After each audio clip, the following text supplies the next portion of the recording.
Man has long sought to understand the universe. Why do we fall to earth? Why does water flow but rocks stay steady? We have always sought answers to these questions, and the stars are not exempt from our ponderance. For thousands of years, people tried to explain the stars and planets.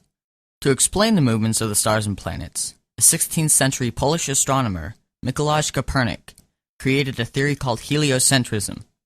Copernicus explained it in his book On the Revolutions of the Heavenly Spheres, published just before his death in 1543.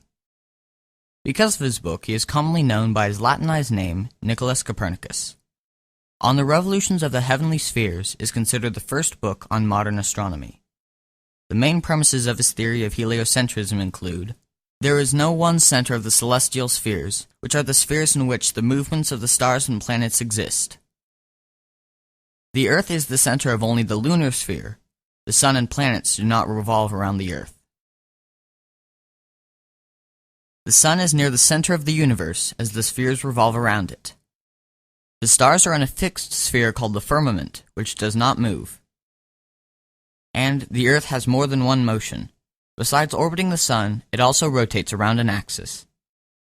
Copernicus did not live to see the controversial turning point his theory would create. Though heliocentrism would eventually be supported and widely accepted, it was completely contradictory to the accepted view of the time, called geocentrism. Geocentrism was originally proposed in the 6th century BC and quickly became widely accepted. It is also known as the Ptolemaic system, proposed by Egyptian astronomer Ptolemy. It stated that each of the heavenly bodies revolved in a central orbit, then smaller orbits called epicycles. It stated that the Earth was the center sphere, with the other bodies revolving around it. The stars were set in a much greater sphere surrounding the Earth. Simple observation seems to support this theory. It even supported the scriptures of the Catholic Church, adding weight to the theory. According to the Bible, Joshua chapter 10 verse 13 states, "Sun, stand thou still at Gibeon." And the sun stood still. When Copernicus's idea that the Earth moved around the sun was published, his theories were deemed heretical, as they seemed to contradict Bible passages such as those in Joshua. Bans were placed on his book advocating heliocentrism. As other scientists studied Copernicus's theories and advocated for heliocentrism, they would be deemed heretics. One such astronomer was Johannes Kepler, who delighted in the Copernican system of heliocentrism. He wrote the first outspoken defense of the heliocentric system, titling it Mysterium Cosmographicum. He later published a more influential work, Epitome Astronomiae.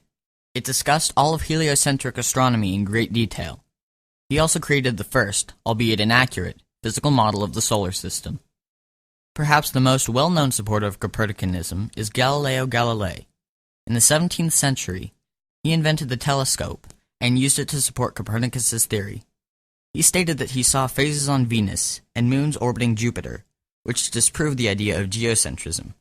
To the Catholic Church, this idea was extremely heretical because it contradicted the theory of geocentrism which was taught by the Church. In April 1633, Galileo was brought before the Papal Inquisition.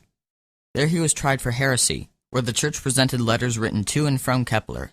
Said Galileo in one of these letters, "Like you, I accepted the Copernican position several years ago, and discovered from thence the causes of many natural effects which are doubtless inexplicable by the current theories. I have written up many of my reasons and refutations on the subject, but I have not dared until now to bring them into the open, being warned by the fortunes of Copernicus himself, who procured immortal fame among a few, but stepped down among the great crowd."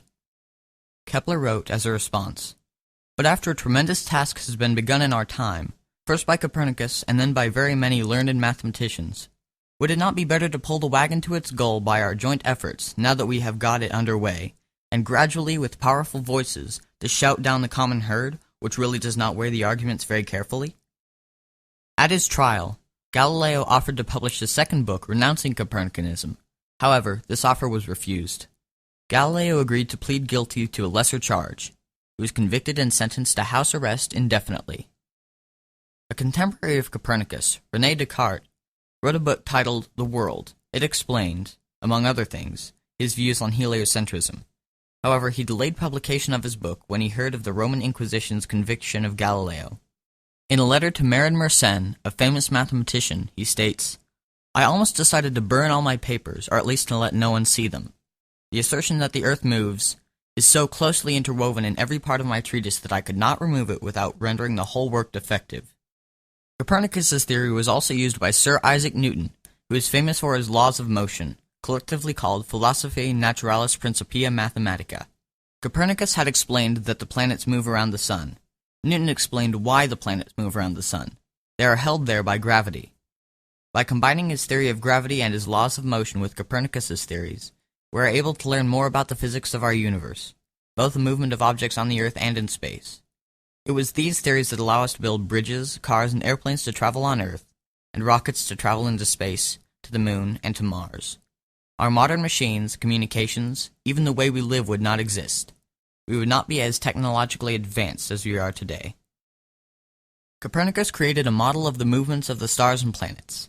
It was this model that enabled men of the 16th and 17th centuries to build sextants and astrolabes, which used the movements of stars to navigate the ocean, allowing sailors to leave sight of land. Those same principles would continue to be used to explore space in the 20th century. Eventually, the Catholic Church's opposition started to fade as more and more scientists supported Copernicus's theories. In 1742, two Catholic mathematicians published an annotated copy of Newton's Principia, including a preface that the work relied heavily on heliocentrism as presented by Copernicus. The ban on heliocentric books based on Copernicus's ideas was lifted in 1758. However, it wouldn't be until 1822 that printing of these books would be allowed. For hundreds of years, astronomy had been dominated by the doctrines of Ptolemy and the beliefs of the Catholic Church, and technology and our understanding of the stars had stagnated because of it. The Catholic Church held more sway than science. Man was set at the center of the universe, which corresponded with the idea that God had given man power over the earth. Copernicus's theories prompted new ideas which exponentially increased the rate of discovery and quest for knowledge in the scientific community. Copernicus's theories have been supported since the 17th century. Many branches of physical science and mathematics, such as the physics of astronomy and calculus, rely on the discoveries that Copernicus made in the 16th century. His work was a turning point and the beginning of the scientific revolution. The theories of many scientists, such as Kepler, who created the first working model of the solar system, Galileo, who created the telescope and discovered planets and moons, and Sir Isaac Newton's laws of gravity, rely on the theories of Copernicus. Copernicus's theory is the foundation for physics that we continue to use every day. We owe our world to this man, Nicolaus Copernicus.